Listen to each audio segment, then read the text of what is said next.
کے جاؤں. انہوں نے فرمایا کہ آپ کھجور اور زمزم ضرور لے کے جائیں، لیکن اصل چیز جو یہاں سے لے جانے کی ہے حضور صلی اللہ علیہ وسلم کی زندگی، حضور کا طریقہ، حضور کی سنت، یہ ہے اصل مدینہ کا ہدیہ اور مدینہ کا تحفہ. ہم سب یہ نیت کر کے جائیں کہ انشاءاللہ نبی کے طریقوں پر چلیں گے، نبی کی سنتوں پر چلیں گے. تو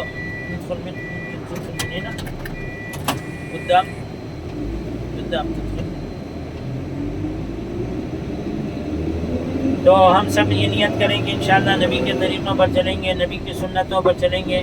سب نیت کرتے نا انشاءاللہ، اللہ تعالیٰ قبول فرمائے. اور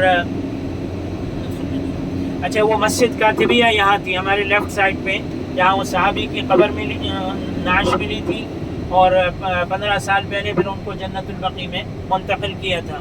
اور یہاں یہ مسجد غمامہ ہے، جہاں آپ صلی اللہ علیہ وسلم نے 4 سال عید کی نماز پڑھائی، بارش کے لیے دعا فرمائی. اور نجاشی کی نماز جنازہ بھی غائبانہ حضور نے یہیں پڑھائی تھی، غائبانہ.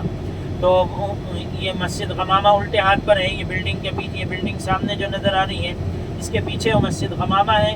اور یہ مسجد عمر ہے، یہاں مسجد عمر بھی ہے چھوٹی سی، یہ مسجد عمر نظر آ رہی ہے سامنے.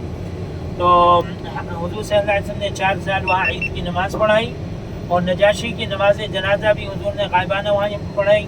پوری زندگی میں 2 نماز جنازہ حضور صلی اللہ علیہ وسلم نے غائبانہ پڑھائی، نجاشی اور معاویہ بن معاویہ المزنی رضی اللہ عنہ. ان کا انتقال مدینہ میں ہوا، آپ صلی اللہ علیہ وسلم تبوک میں تھے 700 کلومیٹر دور.